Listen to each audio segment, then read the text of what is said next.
Alright, so we're checking out the DOOGEE R10. This is a rugged Android tablet. So just a quick look around this and we'll cover all the features and specs and what comes in the box and everything. So it's an Android tablet here. Obviously it's got a little bit more protection in the corners. It does have a military spec drop rating. And it's kind of a hard plastic here. Have these rubber covers here, so it is waterproof. So you have a cover here for the USB-C port, and then you have another cover here for the micro SD card slot, and also the SIM card is a dual SIM card slot, so you can actually put two SIMs in here. And then also on the side you have two of the four speakers. There's two over on the other side. And I guess this is the bottom. Not much going on over here. Got a little microphone port there. This is the left side. You got your, again, two speakers. This is very loud. I'll show you that here later. And then you have a 3.5mm audio jack. Kind of rare to see that these days. This does have also another waterproof cover. And this is the top side. You have your power button and volume rocker. And then again, another microphone port right there and plastic all around there. Here's the back side. Metallic surface here, kind of black matte finish. This does come in a silver color as well. And then you have a 20 megapixel Sony camera, and you have a flashlight there. So you can kind of see already, this is a fingerprint magnet. I didn't bother to wipe it all off just to show you after about a week of use what it ends up looking like. And not too bad because it is a matte finish here. You have these four screws here in the back, and there's an accessory that's included in the box where you can remove these screws, and there's some additional screws where you can attach a handle on both sides, and then there's a leather strap that goes between those, so you can actually lift up the tablet like this. You put your hand underneath the strap, and then you'll be able to hold it. I elected not to put that on there, just kind of make it bulky, and that's something that I was planning on using, but that's included. All right, one thing that's included in this set is kind of neat and not included in a lot of other tablets is this come with this stylus here. So one side is for the screen, so you can obviously use it to manipulate the screen like you're using your finger. So it could give you a little more precision. And the other side is just like a regular pen, which you can use to just write.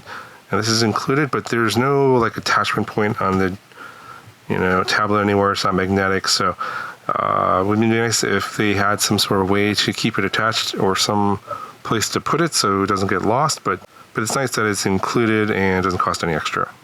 And you can see here we have a glossy screen. It's 10.4 inches. I'll put the dimensions up here on the screen. I forget exactly what the dimensions are. It's about 829 grams, somewhere around there.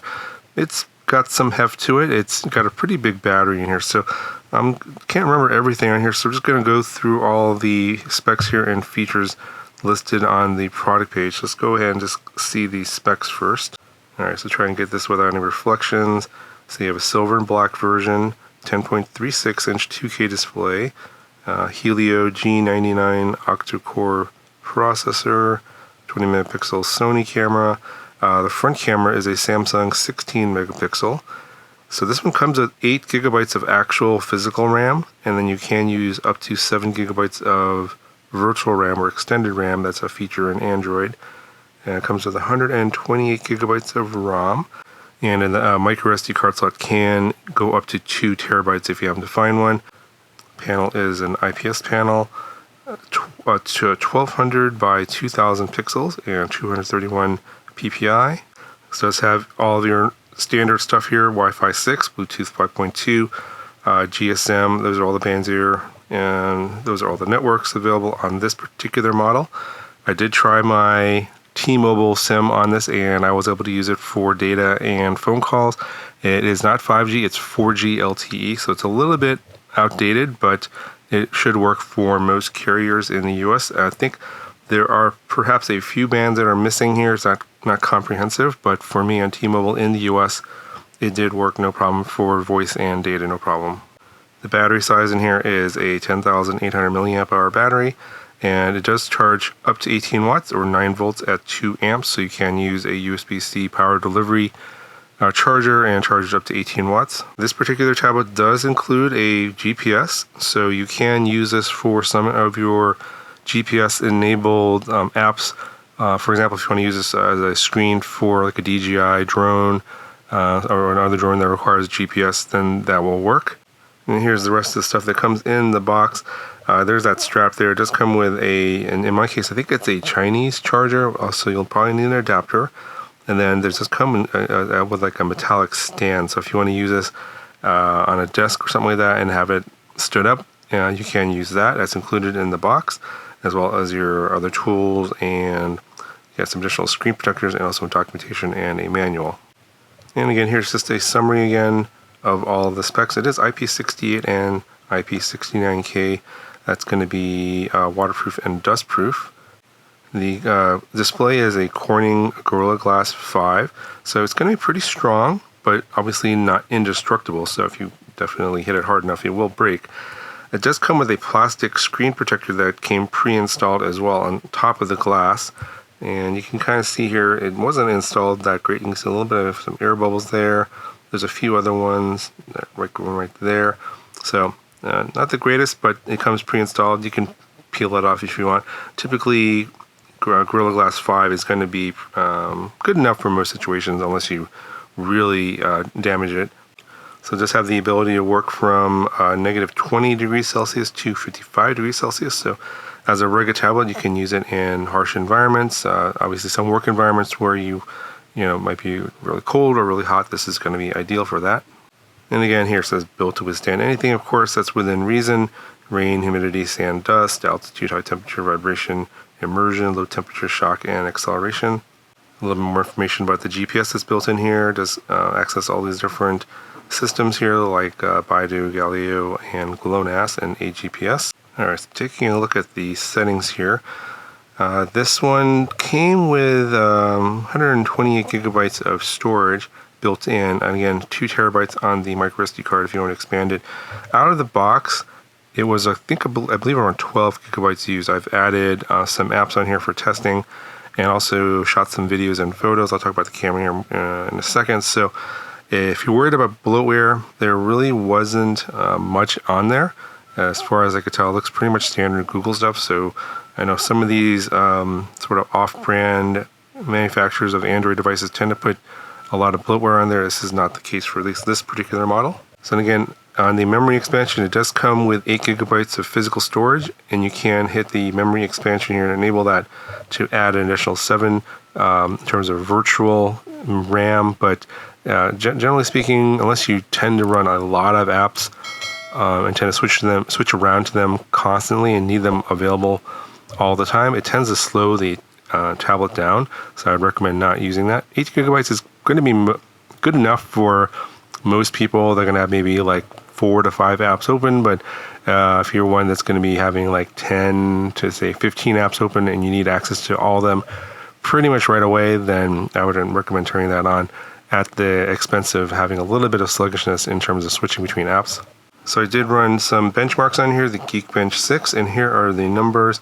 Definitely not going to be blowing anything away out there in terms of some of the competition, but it's going to be good enough for most people that are going to be using this for basic tasks. In terms of the 3D Mark benchmark score, this is the score 3294. It's okay. It's going to be good enough for general purpose games. Nothing any high end. If you might be able to get away with some higher end games at low settings, but for the most part, this is not really a gaming laptop. Not really designed for that. There's definitely other better options out there, of course, at a higher price point.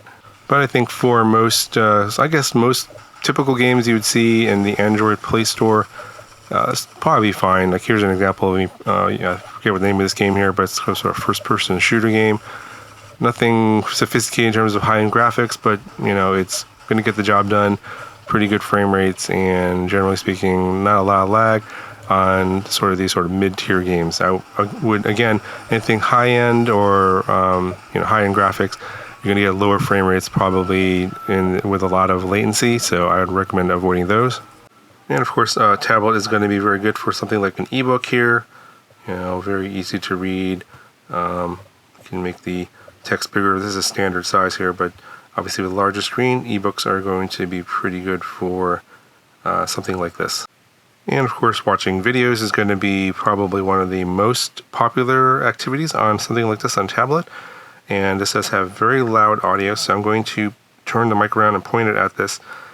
This is the lowest volume setting. This is extremely loud. At the highest volume setting, and actually a couple clicks below that, the speakers do get distorted. But if you want loud audio from your speakers, this is definitely one of them.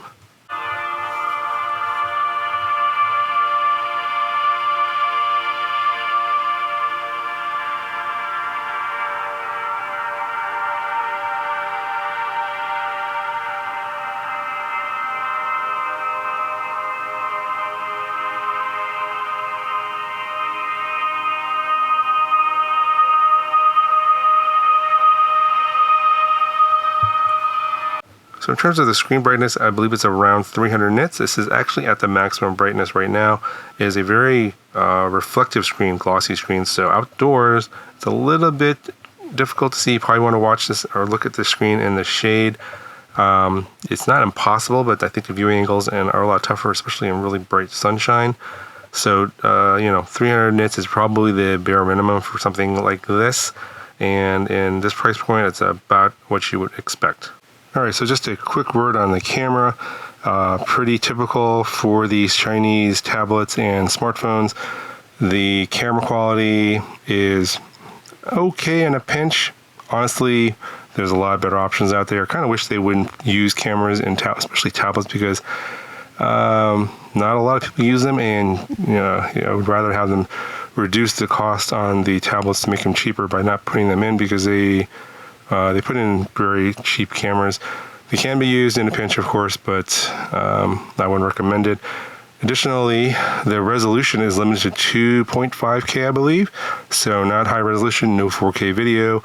The photos are decent. I'm showing here some video and photo quality. It's, nothing to write home about. If you got nothing else to film on or take photos with, I guess it could get you by. But I'm sure you've got a camera, something that's going to be better, that's going to be more useful and provide slightly better video quality. And there's a lot of cheap 4K cameras out there, especially as alternatives to this. So anyway, that's all I got to say about the camera, and we'll go ahead and move on. So in terms of who I think this would be good for, obviously, it's going to be used in a lot of environments, like work environments, where you need something where it's going to be, in a lower or higher temperature, maybe a lot of dust, that kind of thing. So something like this is going to be really good for that. But I think another sort of category that may be overlooked is maybe something for the kids. If you don't, the kids can kind of beat this up a little bit, drop it around. Probably it'll be okay for most situations. Kids can be a little rough on their devices. And this is not terribly expensive. I think it's between $250 to $300. Definitely cheaper than an iPad, and you can do all your basic stuff on there, games, videos, etc. On a pretty nice looking screen. It's about 10.4 inches, and I think that's going to be like the good I guess the perfect category for who this is going to be for. So if you don't want to get that expensive iPad for, I forget how much they are these days, over $1,000, this is going to be great. It's going to probably hold up to a lot of abuse from your kids and get the job done in terms of providing the entertainment that they're going to want from a tablet. Anyway, it's going to cover for this video. Got any questions, let me know. Link will be in the video description if you want to check it out. I'll talk to you guys in the next one.